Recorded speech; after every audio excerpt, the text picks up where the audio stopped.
How the mind works. Mind works. This mind really works. இந்த மனது நிச்சயமாக உங்களுக்கு பலன் தருகிறது அப்படின்னு அர்த்தம். What a tragedy it would be to go through life and not be a blessing to anyone.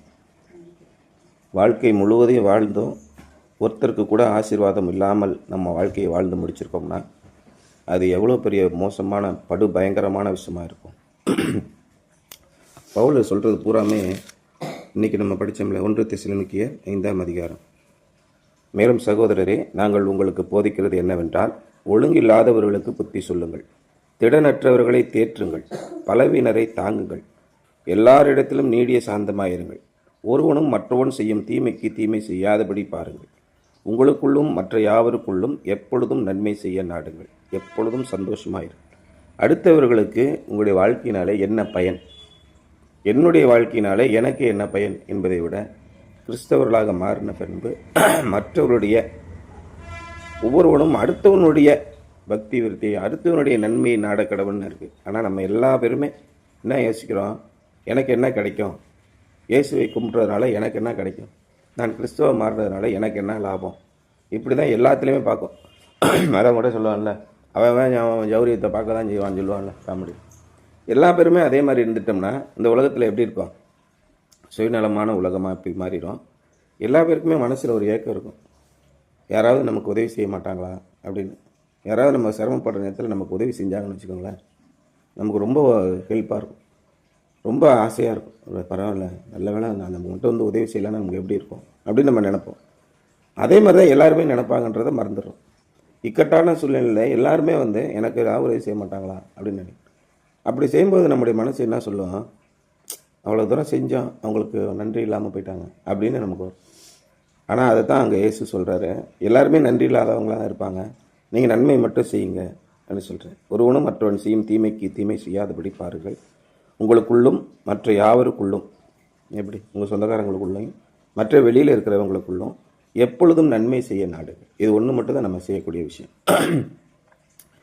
அவன் நன்மை செய்யாமல் போவான், நன்றி இல்லாமல் போவான், கவலைப்படாத, அப்படி தான் இருப்பான் எல்லா பேரும். நீ நன்மை செய்து கொண்டே இரு, ஏன்னா நன்றி அறியாதவர்களுக்கும் துரோகிகளுக்கும் அவர் உதவி செய்கிறார். What a tragedy it would be to go through life and not be a blessing to anyone. யாருக்குமே ஆசீர்வாதமான ஒரு வாழ்க்கை இல்லாமல் நீங்கள் வாழ்க்கையை வாழ்ந்து அனுபவிப்பதில் என்ன பயன் இருக்குது? எப்பாஃப்ராடிட்டஸ் was a blessing to ball. எப்பாப்ராத்து அப்படின்னு ஒருத்தர் தான், தீமோத்தி, தீத்து, இவர்களெல்லாம் பவுலோடு கூட கரங்கோர்த்து தேவனுடைய பணியை செய்தார்கள். ரொம்ப கஷ்டமான காலத்துலலாம் எப்பாப்ராத்து வந்து பவுலுக்கு உதவியாக இருந்தார். எப்பாஃப்ராடிட்டஸ் stood with Paul in prison experience and did not permit even his own sickness to hinder his service. மிகுந்த சுகவீனமாக இருந்தான். அப்படி இருந்தும் பவுலுக்கு உதவி செய்வதில் அவன் கொஞ்சம் கூட சளைக்கலை. அவனுடைய சுகவீனமாக இருந்த போதும், எனக்கு உடம்பு சரியில்லை இருந்தாலும் தேவனுடைய ஊழியத்தை செய்கிற அவருக்கு நான் உதவியாக இருப்பேன்னு துணையும் நின்றார். ஜெயிலையும் கூட இருந்தார், எல்லா இடத்துலையும் கூட இருந்தார். What times he and Paul must have had together. பவுலோடு கூட அவன் இருந்த காலம் எல்லாம் பார்த்தீங்கன்னா மிகப்பெரிய ஆசீர்வாதமான காலம். நான் ஒரு சின்ன பையனாக இருக்கும்போது வாலிபத்தில் ஒரு ஐயரோடு கூட நெருங்கி பழகிக்கிட்டு இருந்தேன். அவர் அநேக காரியங்களை சொல்லி கொடுத்தார். சாதாரணமாக போதனை போதிக்கும் போது சர்ச்சில் சொல்லும்போது 20 நிமிஷம் சொல்கிறாங்களே, கொஞ்சம் தான் சொல்ல முடியும். இப்போ நம்ம பவுல் வந்து நிறைய நிருபங்களை எழுதியிருக்கிறார், அதில் வந்து கொஞ்சம் தான் நம்ம வந்து கேட்க முடியும். ஆனால் ஃப்ரெண்ட்லியாக பழகும்போது, வீட்டில் உட்காந்துருக்கும்போது, சாப்பிடும்போது, அடுத்த சர்ச்சுக்கு போகும்போது, ஹவுஸ் விசிட் போகும்போது, மற்றவங்களை பார்க்கும்போது சாதாரண பேச்சுகள் இருக்கும்ல, அதன் மூலிமா நிறைய கற்றுக் கொடுத்துக்கிட்டே வந்தார். வாழ்க்கை என்பது எப்படி நீங்கள் இருக்கணும், எல்லாம் எப்படி இருப்பாங்க, மற்ற மக்களுடைய மனநிலை எப்படி இருக்குது, வேதாகமம் எப்படி சொல்லுகிறது, ஆண்டவர் உண்மையிலேயே சொன்னது என்ன, எதற்காக இயேசு வந்தார் அப்படின்னு பல விஷயத்தை சொன்னார். இன்றைக்கி எல்லாரிடத்திலும் குற்றம் பிடிக்கிற ஒரு சுபாவம் எல்லாருக்கும் இருக்கும். ஆனால் குற்றம் பிடிப்பவர்களிடத்திலே இயேசு எப்படி நடந்தார், நாம் குற்றம் செய்கிறவர்களிடத்திலே நாம் எப்படி நடந்து கொள்ள வேண்டும், இதெல்லாம் சொல்லி கொடுத்தார். எல்லாத்தையும் குற்றவாளிகள் குற்றவாளிகள் குற்றவாளிகள்னு திட்டுக்கிட்டே போனோம்னு வச்சுக்க, ஃபைனலாக ஒன்றுமே இருக்காது. யாரை குற்றவாளிகள் என்று தீர்க்க வேண்டும்? இயேசு பொதுமக்கள் யாரையுமே குற்றவாளிகள்னு சொல்லவே இல்லை. ஆனால் தேவனுடைய ஆலயத்திலே உட்கார்ந்து கொண்டு நான் தேவனுடைய பிள்ளை என்று சொல்லிக்கொண்டு ஐக்கியத்தனமும் அக்கிரமும் பண்ணுறாமல் இருக்கான். ஒருத்தனை கூட விடலை, சவுக்கை வச்சுட்டு வெளின்னு விழுத்தார். வித்தியாசமான காரியங்களை எனக்கு சொல்லிக் கொடுத்தார். உண்மைதான், இயேசு என்னெல்லாம் செஞ்சார், யாரை திட்டினார், யார் மேலே கோபமாக இருந்தார்னு கேட்டிங்கன்னா, தேவனுடைய நாமத்தை சொல்லியும் அவருடைய நாமத்திற்கு விரோதமான காரியங்களை செய்கிறவங்க மேலே கடும் கோபமாக இருந்தார். தேவனும் அப்படி தான் இருக்கிறார். நீங்களும் அவங்களோட சம்பந்தம் கலவாதீர்கள் அப்படின்னார். அவங்க கூட சேராதப்பா. சாதாரண மக்கள் குற்றம் செய்கிறவர்கள் அப்போ தடுமாறி கொண்டிருப்பார்கள். அதைத்தான் பவுல் சொல்கிறாரு, திடனற்றவர்களை தேற்றுங்கள், பலவீனரை தாங்குங்கள். யாருக்கெல்லாம் தேவையோ அவங்ககிட்ட போய் கொடுங்க. இவங்கெல்லாம் திருப்தி அடைந்து தங்களுடைய நம்முடைய அப்பங்களை காலால் மிதித்து கொண்டிருக்கிறார்கள். தேவ சமூகத்து அப்பங்கள்னா என்னன்னே தெரியல, அவங்களோட பேசாதீங்க அப்படின்னு. அப்படி மேலே ஒரு ஐயரோடு நெருங்கி நீங்கள் பழகி, ஒரு தியாலஜி படித்தவரோட நெருங்கி பழகி நீங்கள் நல்ல புதிய காரியங்களை கற்றுக்கொள்ளும் போது வித்தியாசமான அனுபவம் உங்களுக்கு கிடைக்கும். அதே மாதிரி எப்பாப்ராத்து பவுலோடையே நின்றுக்கிட்டு இருந்தான். ஜெயிலே இருந்தான், சோதனை காலங்களிலே இருந்தான், மற்ற அதிகாரிகளுக்கு முன்பாக விசாரணை பண்ணும்போது கூட இருந்தான், மற்றபடி சமாதானமான காலத்தில் இருந்தான். எல்லா இடத்திலும் பவுலிடத்திலிருந்து அநேக காரியங்களை கற்றுக்கொண்டான். What times he and Paul must have had together. எவ்வளோ அற்புதமான காலம் அது. But Epaphroditus was also a blessing to his own church. அதே நேரத்தில் பவுலிடமிருந்து கற்றுக்கொண்டதை வைத்து தன்னுடைய சொந்த சபைக்கும் எப்பாப்ராத்து மிகப்பெரிய ஆசீர்வாதமானவனாக இருந்தான். Paul admonishes the church to honour Epaphroditus because of his sacrifice and service. எப்பாப்ராத்து செய்த அவனுடைய தியாகத்திற்கும் அவனுடைய ஊழியத்திற்குமாக பவுல் அந்த சபையை ரொம்ப பெருமையாக மெச்சிக்கொள்கிறார். Christ gets the glory but there is nothing wrong with the servant receiving grant. எல்லாவற்றையும் கிறிஸ்துவுக்காக தான் செய்தான். ஆனால் கிறிஸ்துவுக்காக இவன் ஊழியம் செய்தான்ல, அதை பாராட்டுவது ஒன்றும் தப்பு கிடையாது. கிறிஸ்துவை விட அதிகமாக இவனை பாராட்டுவது தான் தப்பு. அதனால் இந்த இடத்துல என்ன ஊழியக்காரனை இவ்வளோ பெருமையாக பேசுகிறீங்கன்னு சொல்லிடாதீங்க. எப்பாப்ராடிட்டட் sacrificed himself with no thought of reward. எப்பாப்ராத்து எந்த விதமான பலனையும் எதிர்பார்க்காமல் தன்னுடைய வாழ்க்கை முழுவதையும் தியாகம் செய்தார். And Paul encourage the church to hold him in honour to the glory of God. ஆகவே நீங்கள் அவனை தாங்குங்கள் அப்படின்னு சொல்லி சொன்னார். அவனுக்கு உதவி செய்யுங்க, அவனுக்கு எல்லா விதமான கனத்தையும் கொடுங்கள் அப்படின்னு சொல்லி சொன்னார். He was a blessing to Paul and to his own church and he is also a blessing to us today. அப்போ எப்பாப்ராத்து பவுலுக்கும் உதவியாக ஆசீர்வாதமானவன் தான். அவன் எந்த சபைக்கு சேர்ந்திருந்தானோ அந்த சபைக்கும் ஆசீர்வாதம் உள்ளவனாக இருந்தான். ஆல்சோ இன்றைக்கும் நமக்கும் அவன் ஆசீர்வாதம் உள்ளவனாக இருக்கிறான். எந்த விதத்திலே அவன் கீழ்ப்படிந்தான், எப்படி ஊழியம் செய்தான். இப்போ நம்ம சேர்ந்திருக்கிற நம்ம சண்டேலாம் சர்ச்சுக்கு போகிறோமே, அந்த சபைக்கு நாம் எந்த விதத்திலாவது ஆசீர்வாதம் உள்ளவர்களாக இருக்கிறோமா? நம்முடைய குணத்தை தான் பார்த்துக்கிட்டே இருப்பாங்க, அவங்க எப்படி செயல்படுகிறாங்க. நீங்கள் ஒவ்வொருவரும் முன்மாதிரியாக இருக்கிறீர்கள். சபையில் நடக்கும்போது நீங்கள் உப்பால் சாரமேறினவர்களாக இருக்க வேண்டும். நீங்கள் தான் உப்பு, நீங்கள் தான் ஒளி. இருளாக இருக்கிற இடத்துல திடீர்னு சர்ச்சில் கரண்ட்டு போயிடுச்சு, ஈவினிங் சர்வீஸ், ஒரே கும் இருட்டு. அந்த நேரத்தில் நீங்கள் உங்களோட உடம்புலேருந்து ஒரே பளீர்னு ஒரு வெளிச்சம் வந்தால் எப்படி இருக்கும்? இதை மனசில் வச்சுக்கோங்க. நீ இருக்கிற இடத்திலே நீங்கள் தான் ஒளியாக இருக்கிறீர்கள். உங்களுடைய நன்னடத்தை மற்றவர்கள் பார்ப்பாங்க. சர்ச்சில் சண்டை போடக்கூடாது, சர்ச்சில் தீங்கான காரியங்களை பேசக்கூடாது. யாராவது நம்மளை குறைத்து மதிப்பிட்டாலும் நம்முடைய காரண காரியங்களை சொல்ல வேண்டும். சார் அப்படி இல்லைங்க, இதுதான் உண்மையான விஷயம், நீங்கள் வேணால் பாருங்கள். அப்படி இல்லையா, ரொம்ப பேசுகிறாங்க, பேசட்டும், அப்படி விட்டுருங்க. அப்படி நான் பேசுகிறது இல்லை, அவ்வளோதான். அதே மாதிரி எப்பாப்ராத்து நடந்தவன் தான். அவனுடைய சபைக்கும் ஆசீர்வாதம் உள்ளவன் தான். அநேகர் திடனற்றவர்களாக இருக்கிறாங்க, தடுமாறி விழுந்து கொண்டிருக்கிறார்கள். அவர்களுக்கு எப்படி ஆசீர்வாதம் உள்ளவனாக அவன் இருக்க முடியும் என்பதை யோசித்தான். He and Timothy together encourage, he proves to us that the joyful life is a life of sacrifice and service and that submissive mind really does work. அவன் என்னத்தை நிரூபித்தான் என்றால், வாழ்க்கையிலே மிகுந்த சந்தோஷமான ஒரு வாழ்க்கை என்னன்னா, மற்றவர்களுக்காக நம்மை தியாகம் செய்து வாழ்கிற வாழ்க்கை தான். என்னை பிடிக்கலையா, ரைட், சந்தோஷம், நான் ஒதுங்கிக்கிறேன். இதில் என்ன பெரியதாக போகுது? ஒதுங்கிற வேண்டியதுதான், அமைதியாக போயிட வேண்டியதுதான். அதே மாதிரி service that and that's the submissive mind really works. Right, அமைதியாக போயிடறாம இருக்கு பார்த்தியா, அதில் தான் மிகச்சிறந்த ஒரு நிம்மதி இருக்குது. நம்ம போய் சண்டை போட்டு பெரிய பிரச்சனை பண்ணுறதை விட ரைட்டு ஒதுங்கிடணும் அமைதியாக. இதில் தான் நமக்கு சந்தோஷம் இருக்குது நம்முடைய வாழ்க்கை.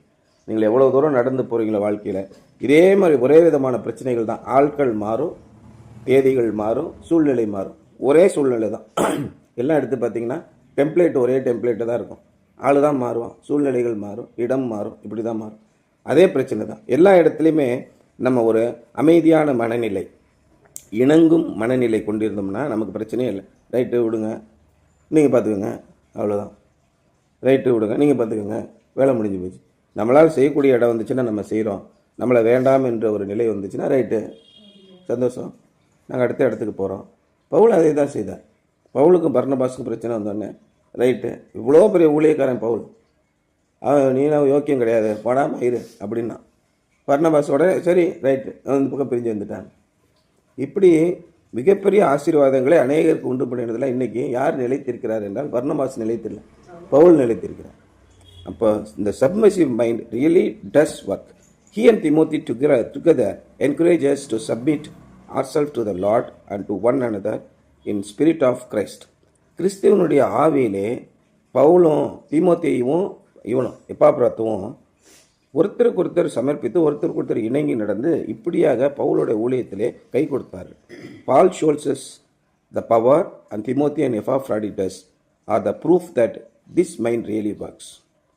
பவுல் வல்லமையை நமக்கு காண்பிக்கிறார். என்ன விதமான வல்லமையினாலே உங்களால் நிறைந்திருக்க முடியும்?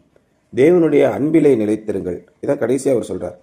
ஆவியை அவித்து போடாதிருங்கள், நலமானதை பிடித்து கொள்ளுங்கள், பொல்லாங்காய் தோன்றுகிற எல்லாவற்றையும் விட்டு விலகுங்கள். உங்களை அழைப்பவர் உண்மையுள்ளவர், அவர் அப்படியே செய்வார். அன்பிலே நிலைத்திருங்கள். இதுதான் ரொம்ப முக்கியமாக அவர் சொல்கிறார்.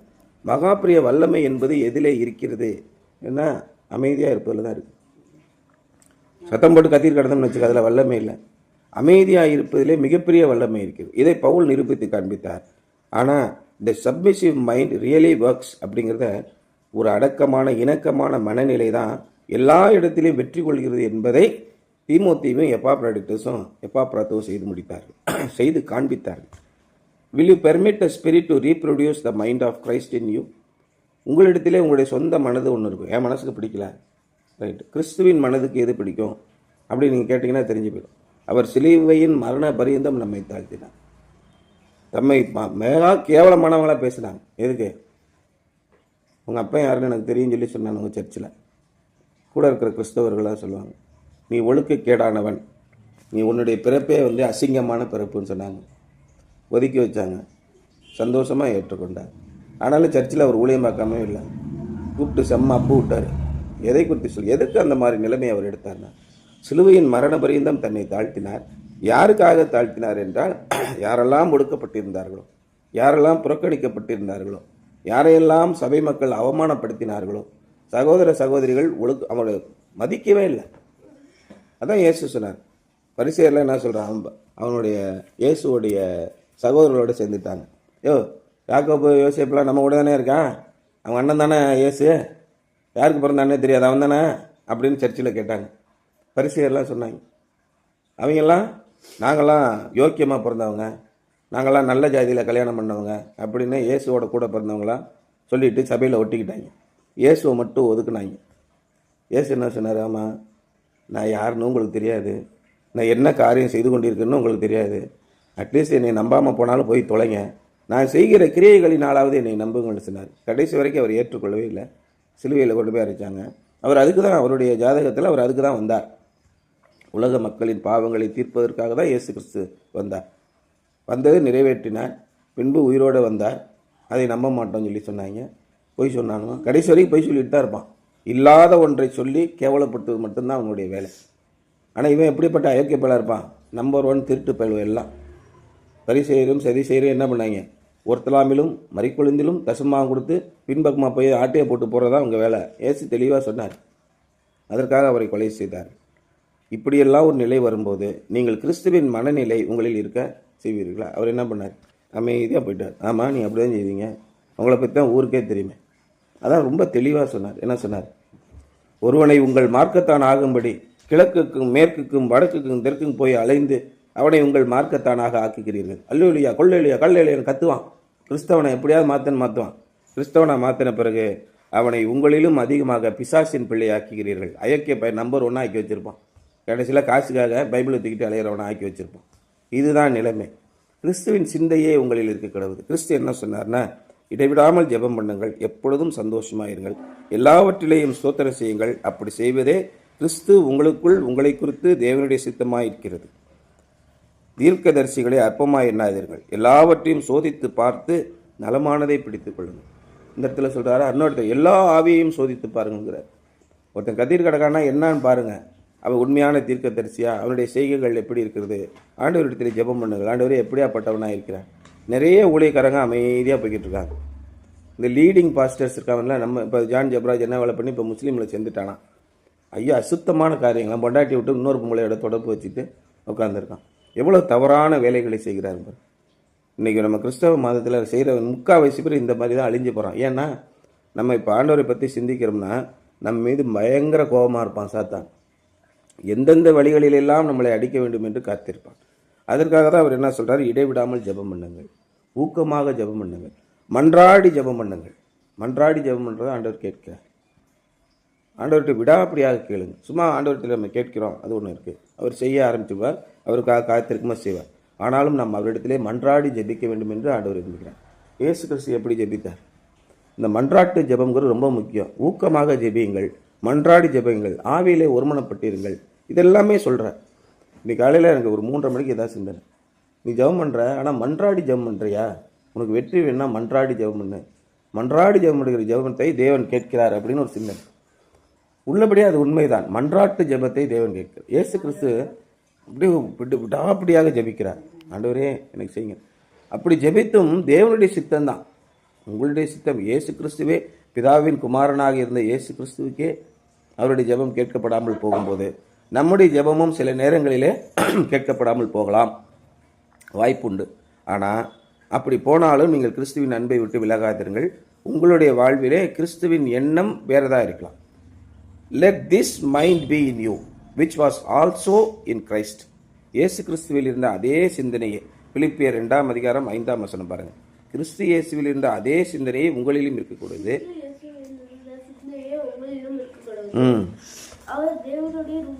அவர் தேவனுடைய தேவனாகவே இருந்தார். தேவனுடைய ரூபமாக இருந்தும்